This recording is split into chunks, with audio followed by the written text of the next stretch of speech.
All right, now what we're going to do is get our ironing board back, because we're going to press this right where this line is, because we're going to cut the top and the bottom of this.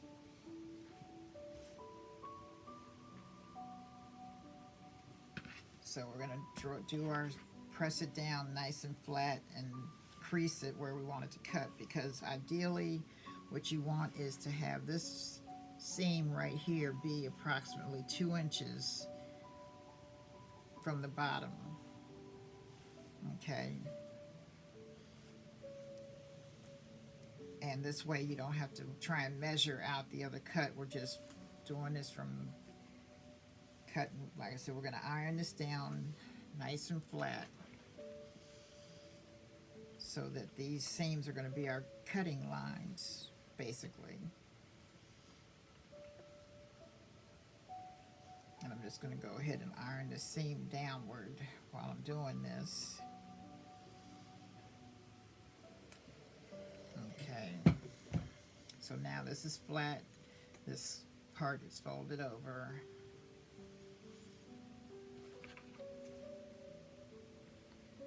Okay, so using my scissors, I'm lining it up right where, see if you can see, right where that line is that I just ironed into the fabric, and cut right along that line. Make sure you have some really good sharp scissors.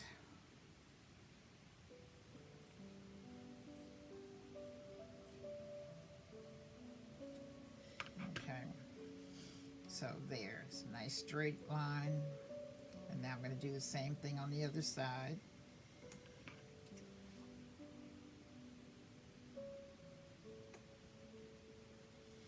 Open that up, line that up, make sure the edge of my scissor is right in with that seam.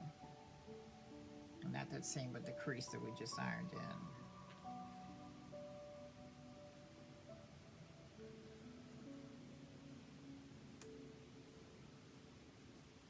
Sorry, I'm nervous.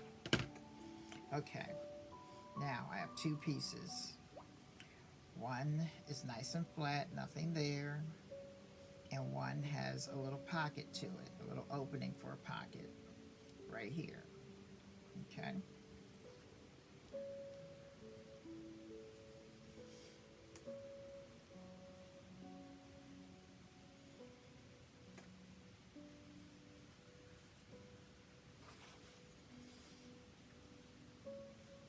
All right, and I just made a decision to change something before we do anything else. This little fold right here, let me get back in the camera. I'm going to fold this up. Right now I ironed it downward. I want it to go the opposite direction, and I'll show you why in a second. So we're going to iron this so that that's going upward, because when we stitch it, I want it to stay in that direction. Steam it down really good. Okay. Now I want it to go upward, so when the person actually puts their filter in here, they put it in, and this pocket will still, this part will be up and this part's facing down, so that nothing is falling from the top into the pocket, and nothing will fall from the bottom going in, because this is going to be the bottom part of the face right here, where this pocket is going to be right here. Okay, so anyway, back to the sewing part. Now we got those 2 pieces cut out. We're going to put them together again the way they were before they were cut, and we're going to sew the sides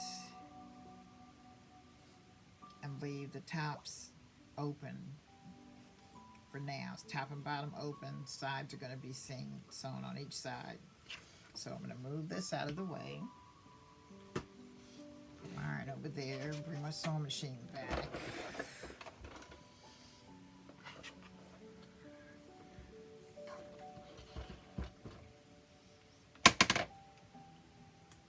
Okay, and again, to make sure that things aren't moving around while you're sewing, And pin up the sides, point going towards the outer edge of your project as opposed to pointing into your project. And it'd probably be a good idea to pin the fold in the direction you want it to be after it's sewn, so it doesn't shift on you. And I'm putting in about 4 pins. I like as few as possible because sometimes the machine will hit the pins and bend the pins or bend the needle, the sewing needle, and it just makes it less risky of messing something up. Alright, so I'm going to put this here, and again we're going to use that number 1 as a guide for your seam. Forgot to put my thread under here. Alright.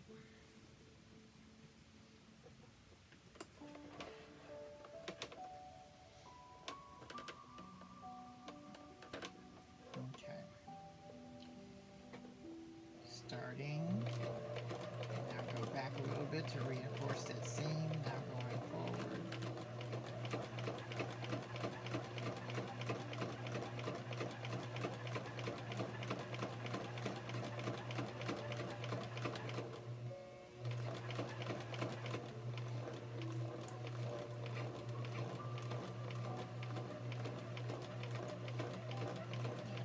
Almost at the end. Okay, now going backwards, going forward again, and then we're done with that part. And when you're doing the edge of a seam that's not really going to come under stress, just going backwards one time and letting it come forward, reinforcing it just that once will do, as opposed to how we finished off the pocket area where we know people are going to be pulling at it repeatedly, which makes the seam start to unravel. Alright, pulling these pins, and we're going to do the same thing on the opposite side.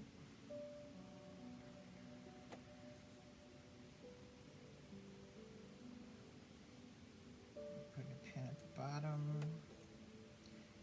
pin in the fold.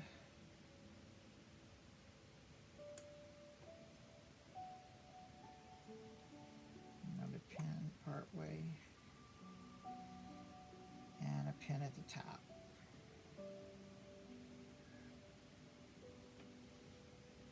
Okay. See all of our pins. And I should have showed you this the first time, but there's the pin on the fold part.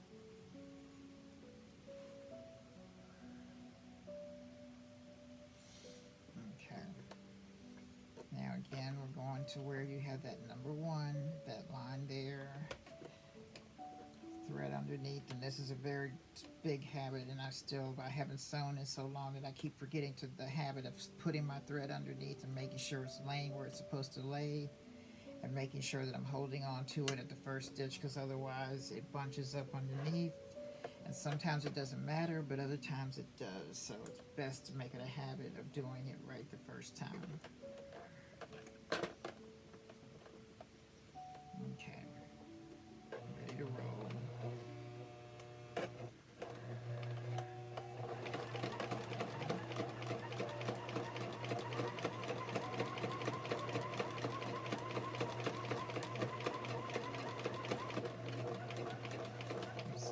Just a little bit, make sure this fold gets caught in here right.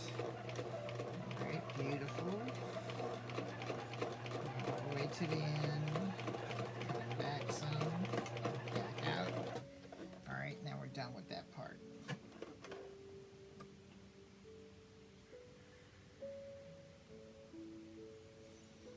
Okay, removing these straight pins.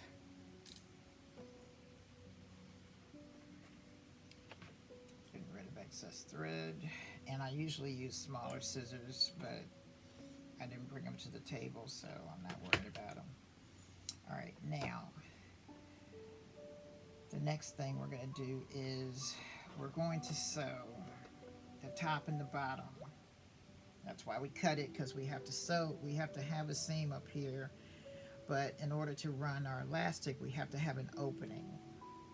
All right, and the only way to do it neatly is to do it the way we've done with cutting the fabric and then sewing it back up, but leaving a hole. So we're going to leave about an eighth, not an eighth, I mean a half an inch right here.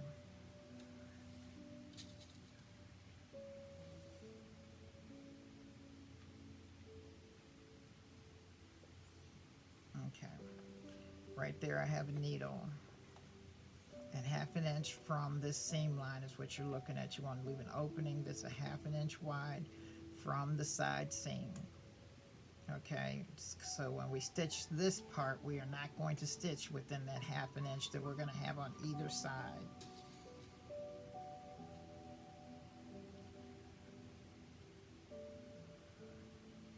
And I'm just eyeballing it.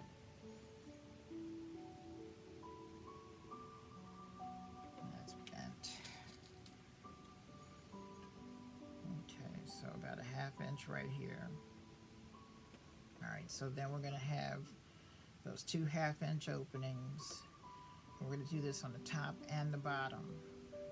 And then you'll see when we finish how we have our holes left so that we can thread our elastic through. Alright, now again, this is one of those areas where you want to start it and you want to reinforce each side, the beginning and end of this particular seam, because it's going to be in an area where people are going to be moving things and that elastic's going to be pulling along the seam potentially. So we want to make sure that seam does not unravel. So we're going to put this presser foot down. Again, you're going to use that line where the 1 is as a guide. And let me see, I'm going to get this just right. And where your needle starts just in front of that pin that you have there marking your half-inch line. Now again, you're going to start sewing. And remember, we're going to go back and forth a couple times to give it 3 stitches, go back, go forward, go back again, and then keep going down till we get to the next needle. That's going to be the end of our line. And we're going to go back and forth again, 3 stitches, so that we can reinforce that ending part of that seam, so we don't have any unraveling of our product. Okay, going backwards, going forwards, going backwards, going forwards. Okay. Now we have a nice secure seam. Loosen up my thread, pull my needles out.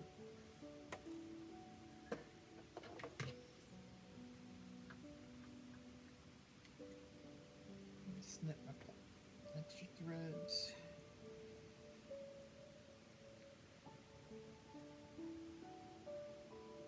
All right. So there you see where the lines end on both sides. And when we finish, we get ready to turn this inside out, it'll all make sense. But now we're going to repeat the exact same thing on this side.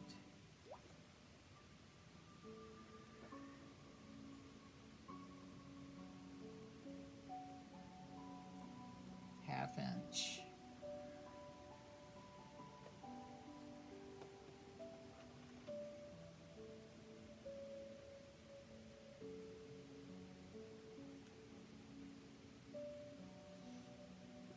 Okay, now we're going to do it again.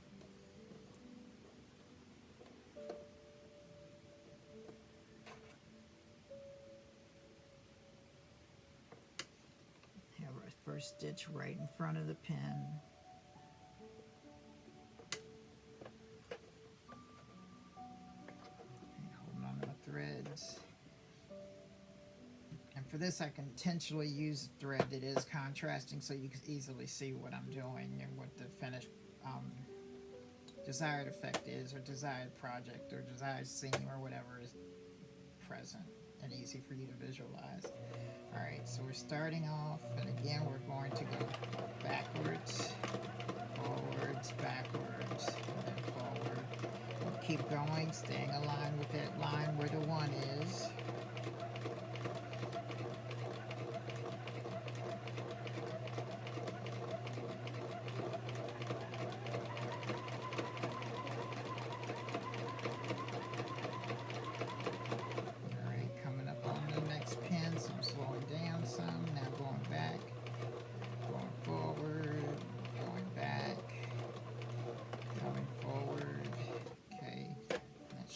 Secure seam.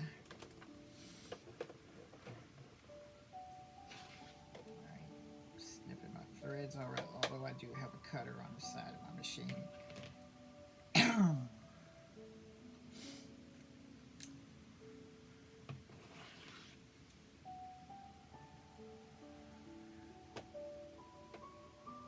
Maybe the next time Dominic's here, Tanisha, and I'll redo it with them. Okay, but now you see there's an opening on top and opening, well, this is the top actually. Both edges have openings for these elastic strips. So now, the way we get this to the right side, and you probably, again, may know some of this already, and I'm probably teaching you what you already know, is that we're going to open up this pocket right here. And we're going to turn it inside out through that pocket, so it actually serves 2 purposes. 1, so we can get it out to the right side. 2, and the primary reason is so that we can put a filter in here so that people can add protection to their mask, because the mask really, with just the cotton fabric without a filter, is inadequate if you're really trying to prevent viruses from entering. Alright, so now, I've got this turned around. So like I did before, you just flip it over, pull it inside out, and I'm going to put it all back again just to do it one more time so you can see. And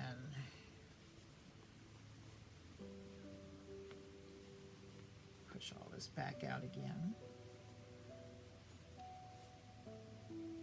All right.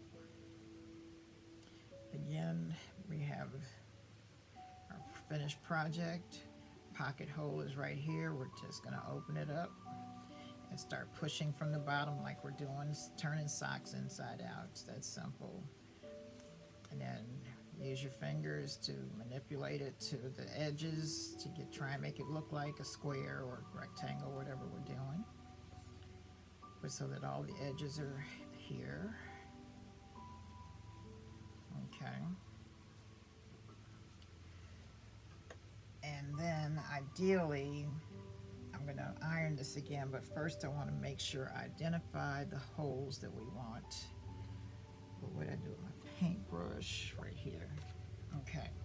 Now I'm going to go back through this pocket, and I'm going to gently push this to here so I can get this corner out here as nicely as possible without putting a hole through the whole thing. Okay, and that's where I'm sticking this now in the hole where that elastic is going to go. I'm making sure this is here neat. Okay. And I'll go over here and do the same thing. I don't know if you can hear the helicopters in the background. They always seem to come at the most inopportune time. All right, same thing there. Go ahead and find this first, because that's all we need to do there. And find this one.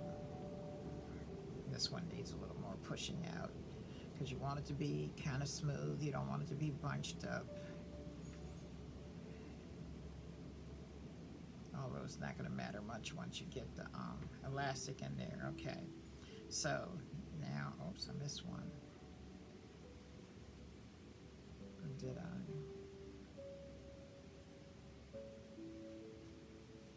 Oh, that's good. Actually, I may have pulled that one a little more than I planned on it. Okay, but anyway, we got this all out. And so what I want to do now is press it so that it's nice and flat before I put the elastic in, because most elastics do not suffer heat well, so I want to iron this before I actually put the elastic in here, so I don't end up accidentally burning my elastic or melting my elastic and messing up my iron, messing up the project, getting the black on the fabric. All of that would not be good. So I'll get my ironing board back over here.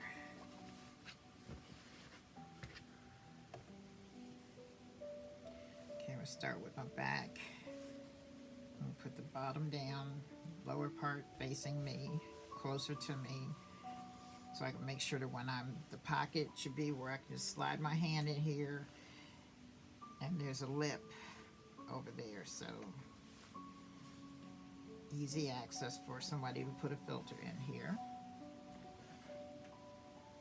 And then I'm gonna iron this lightly, making sure that my edges are smooth, that the finished product is pretty. Okay, that's the first part. We'll go ahead and do the other side.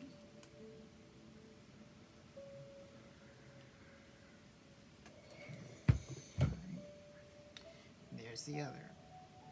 Now, for our elastic, let's move this out of the way. We need 2 8-inch strips.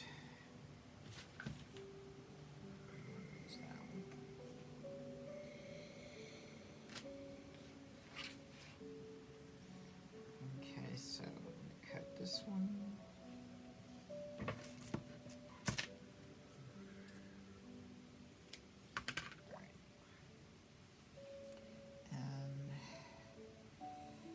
Just cut the next one the same length.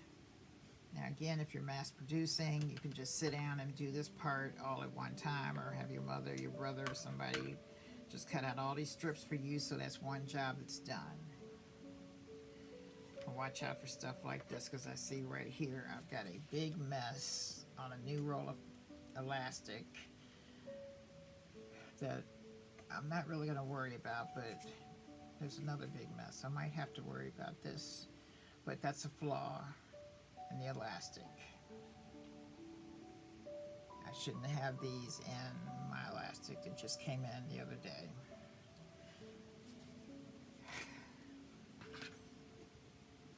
All right, so now let me put the safety thing back on my my rotary cutter. I'm getting my safety pin. I'm sticking this in here, closing my safety pin up, and I'm actually going to lead with the end that doesn't open and close, because sometimes when you lead this way, the pin inadvertently comes open while you're trying to pull it, and then it gets stuck and you have to pull the whole thing back out again. So flip it this way. All right, and you're gonna go in the hole that you left, top or bottom, doesn't matter which side you start on.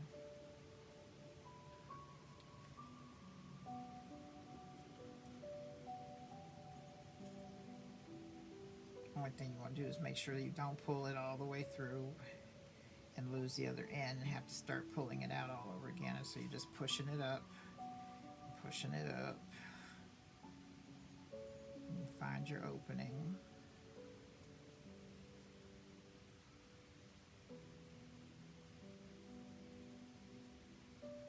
You may have to push the whole thing through, and it may push out some of the fabric you want to stay in your fold. And if it does come out like that, you just, like this did right here. So I'm just going to take my paint stick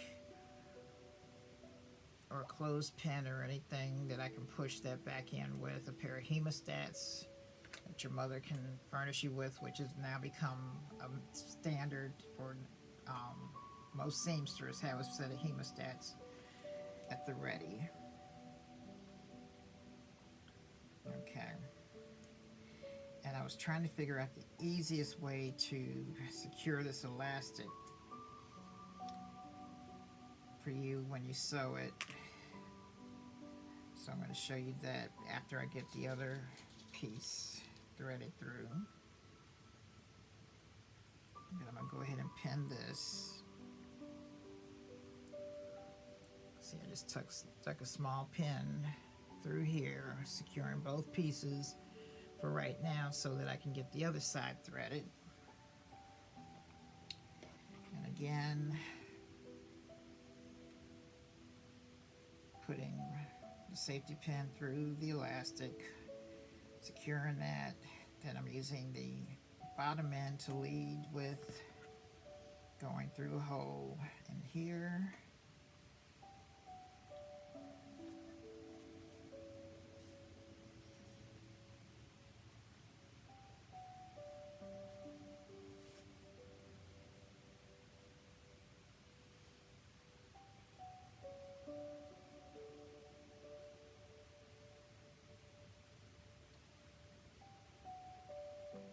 Try to find the opening.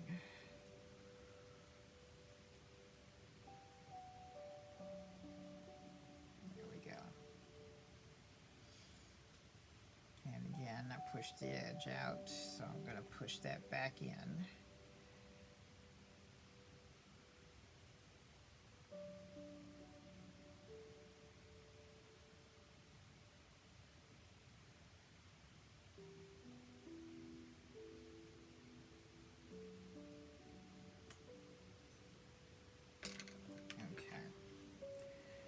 Alright, so now back to the sewing machine.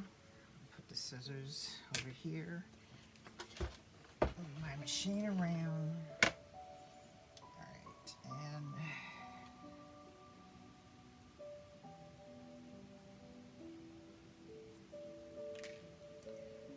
I'm going to do the same thing with the straight pin to put these edges together so I can stitch them together.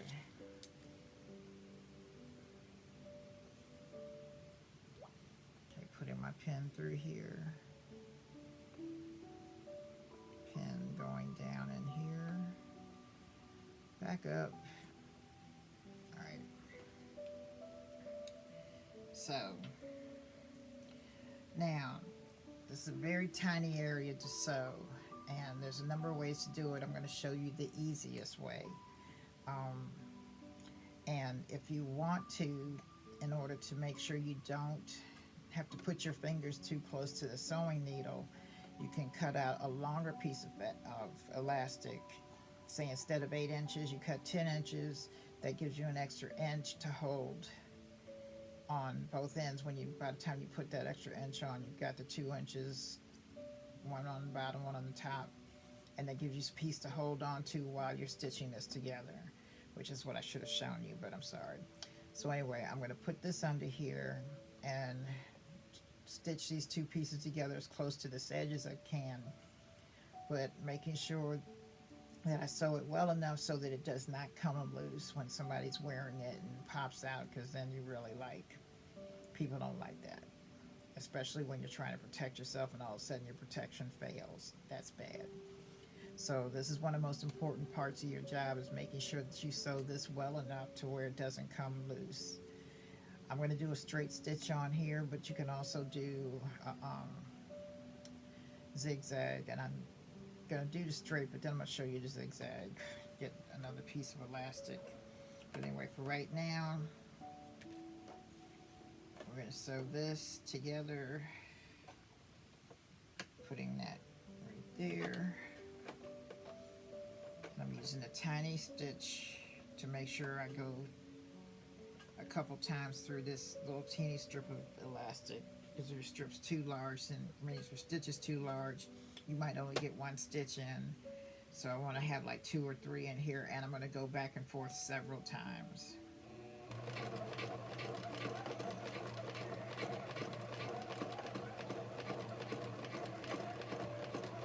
Okay, that should be good.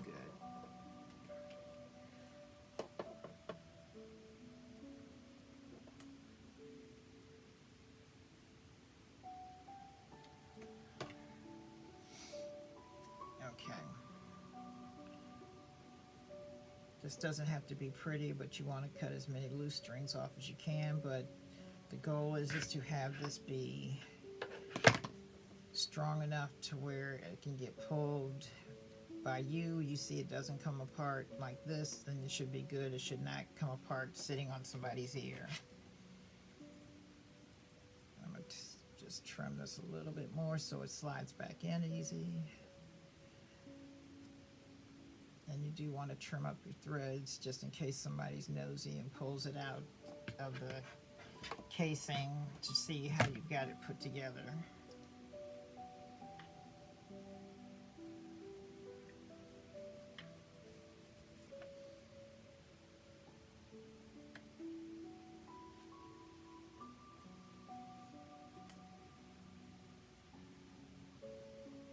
Okay, I'm trying to get that seam inside of the casing. There we go. So it's not visible. All right, now I'm going to do the same thing on the other side.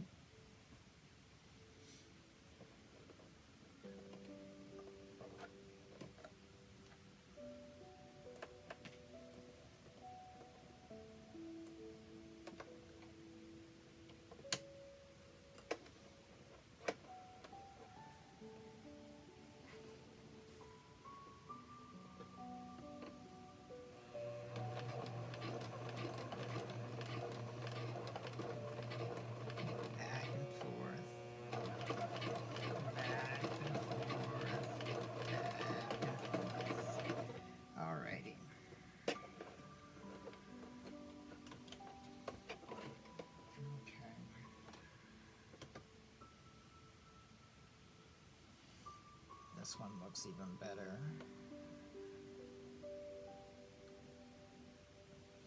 Wish I had more control over this thing. I can't zoom it. Can't focus it. Like I said, I'm going to get somebody else to do this next time so they can help make sure I'm getting this right. Just trying to get this done now because I promised you that I was going to do this so many times.